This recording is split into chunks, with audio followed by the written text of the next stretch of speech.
Hi everybody, this is Bonnie Barker with Bonnie Bay Crochet, and we have something really special today. This is my first time visiting the Biblical History Center. And where are you? We're in LaGrange, Georgia, okay, United States of America. And this is my daughter-in-law, Christy, and she's really smart. She has a master's degree in history. And knows a lot about what we're going to see today. And she really wanted me to see these tents and many of the things made of something that's near and dear to our hearts, which is fiber. And so I am just going to let her take it away because she knows a lot more about this than I do. All right. Sure. So welcome to our Bedouin tents. This is a real Bedouin tent. The Bedouin are a nomadic tribes people that live throughout the Middle East. And we use them here at the Biblical History Center to illustrate the life of the patriarchs and those that we read about in the Old Testament or the children of Israel during the Exodus. So this is a very similar lifestyle. And they would make their tents out of the animals that they raised from their wool and from their hair. So the darker colors that you see in the roof or in this wall behind me in this lovely kind of striped pattern, that's goat hair. It's a specific type of Hijazi goat, so if you speak Arabic, I apologize for butchering that word, but those black-haired goats, they're very good at regulating their body temperature, so very popular in desert environments. And then the lighter color fibers that you see here, as well as the fibers in these curtains, this is camel hair. So just like you get wool from a sheep, you can shear a camel apparently as well. So this is what you would expect to see. So they would take these fibers, they would spin them together, and this tent was made by people who still keep up this traditional lifestyle that we've seen in the Middle East for thousands of years now. But yeah, traditionally this is a woman's craft. It would be women that we would see weaving these tents, and they would typically start weaving their first tent when they're about 8 years old in antiquity. Very cool. So when they finish their first tent, they're usually between the ages of 11 and 14. That's when their father typically decides they're ready to get married. So I know that's very young, but by ancient standards, your life expectancy probably isn't very long, so they would typically get married quite young so they can go ahead and start having families, because most people would pass away before their late 20s. So you got to start having children quickly. So we're over here in the woman's side of the tent. We've got our camel saddle bag over here, also made out of the camel hair. Yeah, so here we've got our saddle bag for our camels. So you can see it's quite large compared to what you normally would see in a Western or something for your horse, but camels are huge animals, and you could pack things here this way. So typically families that live this lifestyle traditionally, if they're still moving around, they're going to move about every 3 months in order to find fresh food or water for their animals, and so you would have to pack everything up on your camel, load up your saddlebag, and move to the next location. So Wow.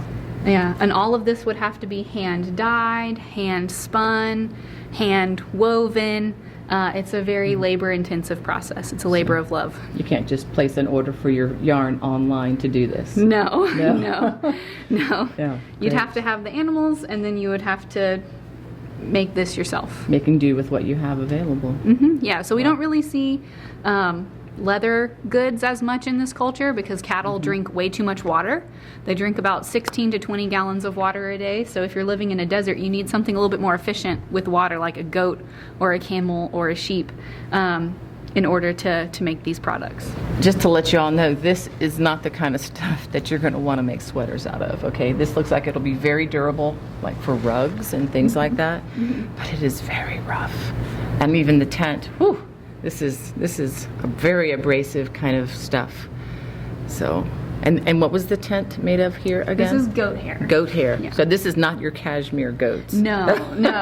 No, this is not cashmere. This is rustic. Yes. Wow.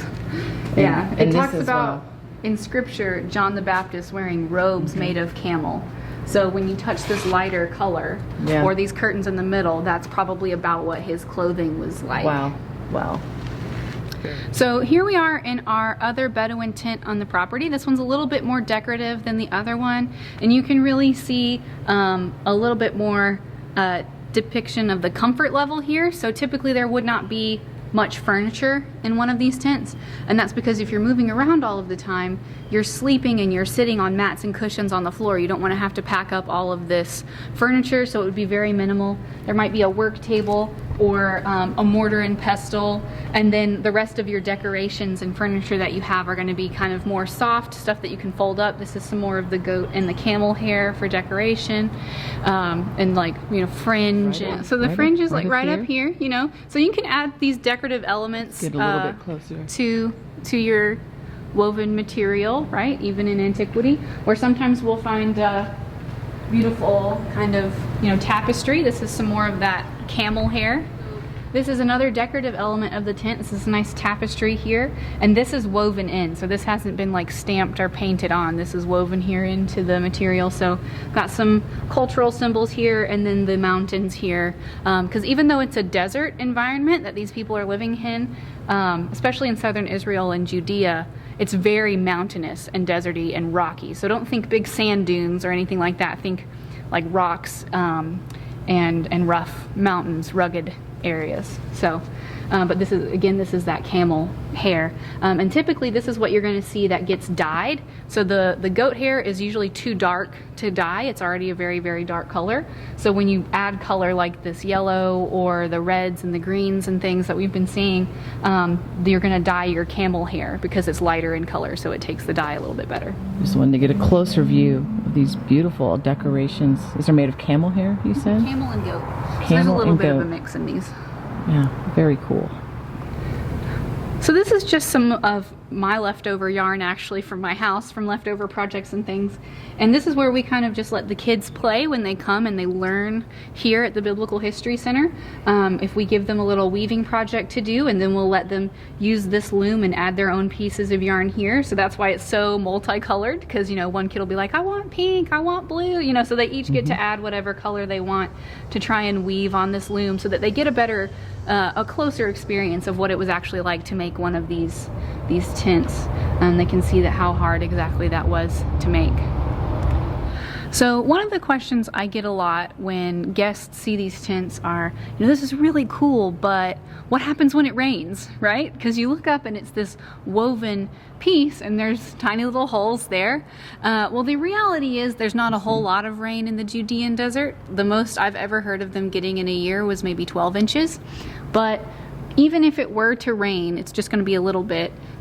It will be absorbed by the goat hair. Goat hair is porous, and so it will swell and close up the holes that you see. And scripture actually references this as well. I can't remember which book of poetry it's in, but it talks about the shining tents of Kedar. These aren't shiny tents, right? They're not plating them with silver or anything like that, but when they absorb moisture and water is built up on the outside of the tent, it will become reflective in the sunlight. So you've been to the Holy Lands. I have. I've been twice. Have you ever experienced rain there?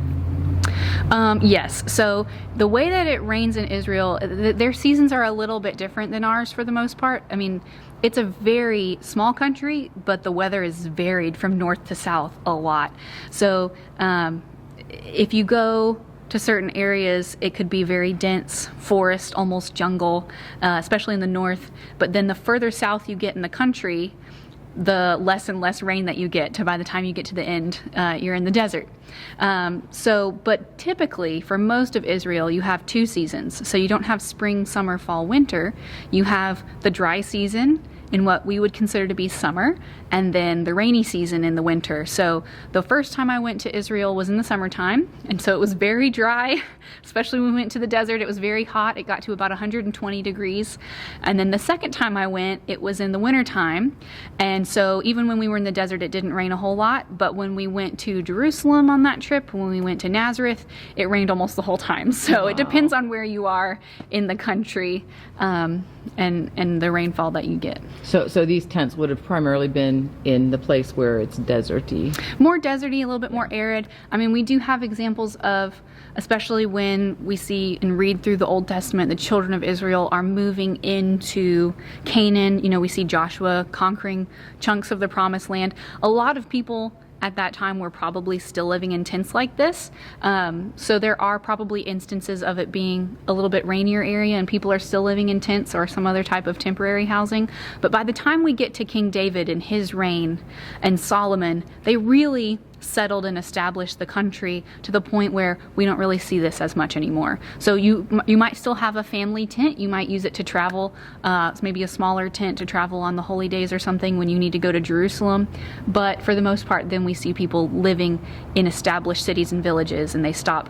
But the way we have this set up is this is how people would be living all the time. Wow. This is our oasis here that we often associate with our tents, because typically if you're living this lifestyle, you're in search of fresh water. And so you're going to try and find an oasis or a spring or a well or a cistern. But here growing in our oasis are some plants that are mentioned in scripture as well, that are fibers that you would use to make things. So this is papyrus.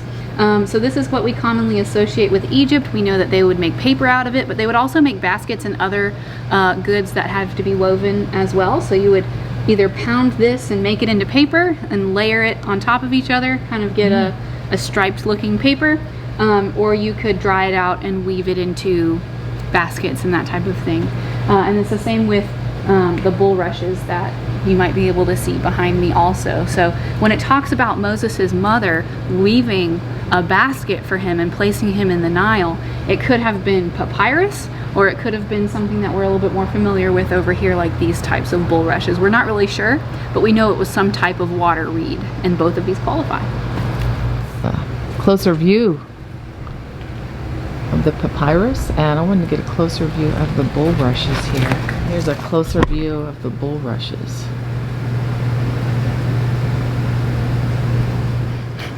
So I had a question, Christy.